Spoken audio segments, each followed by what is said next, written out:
एबे देखंतु चाषी भाई मानक पई आउ गुटी मु नुआ अपडेट नै आछि। देखंतु जो चाषी भाई माने धान मंडी रे धान विक्रय करबा पई चाषी पंजीकरण करि सारिचंती सेई मानक पई गुटे बहुत बड़ अपडेट टी नै आछि। देखंतु आप माने जो धान मंडी रे धान विक्रय करबा पई पंजीकरण करचंती पंजीकरण कला समय रे जो आपणकर जमीटी देचंती अर्थात जो जमीर आप माने धान विक्रय करबा पई मंडी रे रजिस्ट्रेशन करचंती अर्थात आपणकर जो सोसाइटी रहिछि सोसाइटी माध्यम रे जो रजिस्ट्रेशन करचंती रजिस्ट्रेशन कला परे आप माने ए पर्यंत मध्य जानि नाहंती जे आपणकर केते क्विंटाल रो टोकन आसीबो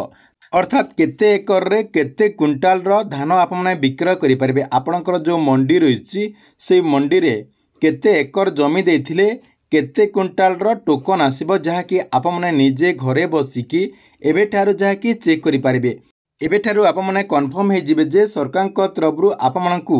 एते एकर रे एतिकी मंडी रे धान विक्रय करबा पई दिया जिवो अर्थात आपणकर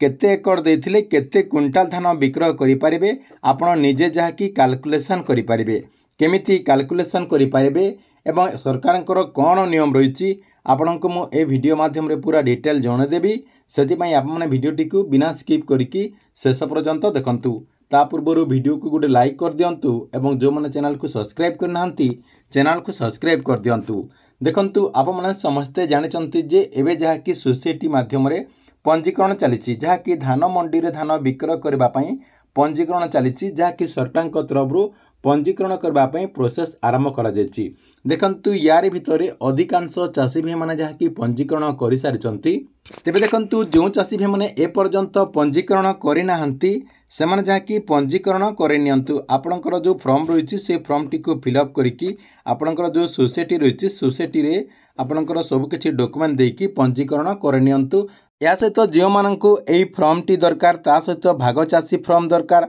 या सहित आपणकर जो पंजीकरण करबा पई जहा भी आपणकर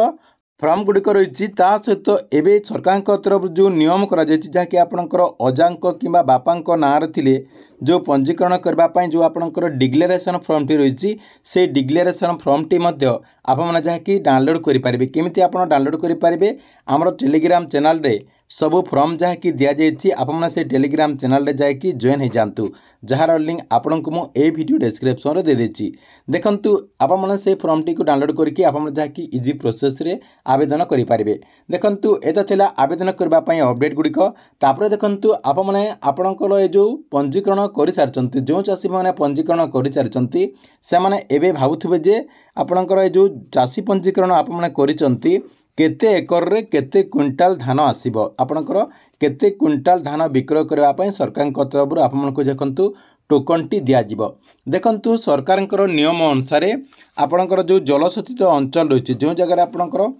पानीर सुविधा रही जमीती कि आपणकर बोरवेल केनाल ता सहित आपणकर ट्यूबवेल जमीती आपणकर पानीर सुविधा रही से जगह आपणकर केते क्विंटाल धान विक्रय करने आसब एवं जो जगार पानीर सुविधा नहीं जहाँकि आप सुखा एरिया कहते से सुखा एरिया रे केते क्विंटाल धान आसब जहाँकि केते एकर रे केते क्विंटाल धान विक्रय करने सरकार तरफ आसब। देखंतु सरकार नियम अनुसार जो जगार पानीर सुविधा रही से जगार एकर प्रति आपणकर 19 क्विंटाल धान विक्रय करने दिज्व जहाँकि सरकार नियम अनुसार जो जगार पानीर सुविधा रही से जगार 19 क्विंटाल जहाँकि आप एकर प्रति धान विक्रय करेंगे आपणकर 19 क्विंटाल टोकन आसब। तेबे देखंतु जो जगार पानीर सुविधा नहीं वर्षा पानी रे जो जगार चाष करा जाउची कहबाक गले सुखा एरिया रे एकर प्रति केते क्विंटाल धान विक्रय करने टोकन आसब। देखंतु जो जगार आपणकर सुखा एरिया रही से जगार आपणकर एकर प्रति 13 क्विंटाल धान विक्रय करने टोकन आसब। जो माने गोटे एकर देचंती से माने जहाँ कि 13 क्विंटाल धान विक्रय करेंगे। तेबे देखंतु जो माने गोटे एकर 80 डिसमिल देचंती या सहित जो माने गोटे एकर 30 डिसमिल देचंती या सहित जो माने 2 एकर 40 डिसमिल देचंती एही क्षेत्र रे आप माने केमिति निजे कैलकुलेशन करेंगे। कैलकुलेशन करबा पई कोन प्रोसेस रही देखंतु आपन को मु स्टेप बाय स्टेप जणे दउची। मैं आपण कोन करबे आपनकर जो कैलकुलेटर रही से कैलकुलेटर टी ओपन कर देबे। ओपन करदेला आप मन करे जे आपणकर जो फॉर्म टी रही जो फॉर्म टी आपणकर सोसाइटी रे देचंती केते एकर जमी देचंती सेटा जहाँकि आपको एठी देबाक पड़िबो। धरि नियंतु आप गोटे एकर 80 डिसिमिल देइचंती देखंतु आपण जदि गोटे एकर 80 डिसिमिल देइचंती ताले आपनको आपणकर जदि पानीर सुविधा रही से जगह आपण कौन करेंगे 0.19 करदे 0.19 करदेला ये देखंतु पूरा सीधा सलख आसी जाउची आपणकर 34 क्विंटाल 2 केजी आसी जाउची जदि आपणकर पानीर सुविधा रही जो जगह पानीर सुविधा रही से मैंने जहाँकि एतिकी एरिया रे 34 क्विंटाल धान विक्रय करेंगे यहाँ आपंकर गोटे प्रोसेस रही सहित जो जगार पानीर सुविधा ना आपंकर जदि सुखा एरिया रही आपने कौन करेंगे देखु सुखा एरिया जदि आपंकर जमी रही आपने धरी नियंतु जमी देइचंती गोटे एकर 30 डिसिमिल आपण गोटे एकर 30 डिसिमिल देइचंती ताहले आपण कौन करेंगे 130 गुणन 0.13 आपण 0.13 करदेवे 0.13 करदेला ये देखंतु आपणकर आसी जाउची 16 क्विंटाल 9 केजी जदि आपण गोटे एकर 30 डिसिमिल देइचंती ताहले आपने 16 क्विंटाल 9 केजी धान विक्रय करेंगे जहाँकि आपणकर जेते भी हेतिबो आपणकर धरि नियंतु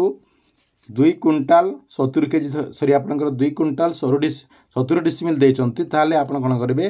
270 गुणन 0.13 करदेवे आपणकर केते क्विंटाल आसीबो 35 क्विंटाल गोटे केजी आपणकर आसी जाउची एही प्रोसेस रे आपणकर जेते जमी देइचंती सेईटा आपण जहाँकि एमिति कैलकुलेशन करनियंतु।